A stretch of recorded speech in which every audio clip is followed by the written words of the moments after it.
Hi guys!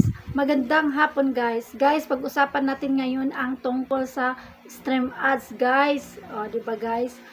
Guys, ngayon guys, sa mga baguhan ngayon ay napakaswerte talaga guys. Dahil ang stream ads ngayon ay once na ma-reach mo yung mga requirements ay hindi na kailangan guys. Hindi na kailangan na maghintay ka pa ng review ilang linggo, isang linggo or 2 linggo guys. Once na ma-reach mo na yung requirements guys, pag may nakalagay na setup na, ay talagang setup na at magkaka-earn ka na dyan ng money pag mayroong kang video, tapos mayroon ng ads, lalo na pag walang nag-skip, ay napakaswerte mo guys. Kaya guys, ang mga baguhan ngayon ay napakaswerte na dahil wala nang review pala ang stream ads ngayon.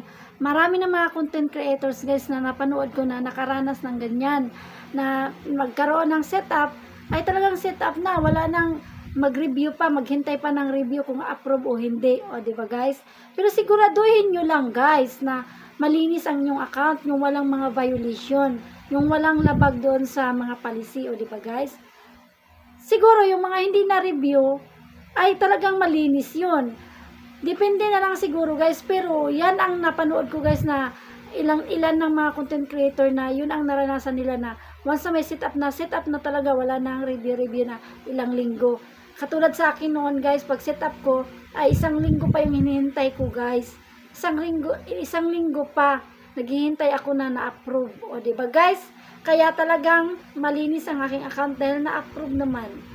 Yun kayo guys, yung mga baguhan na wala pang mga stream ads, ay napakaswerte nyo ngayon guys. Napakaswerte nyo dahil wala nang kahirap-hirap pala. Basta malinis lang ang inyong account, ay wala nang review. Yun lang guys. Sana may natutunan kayo sa aking tips ngayon.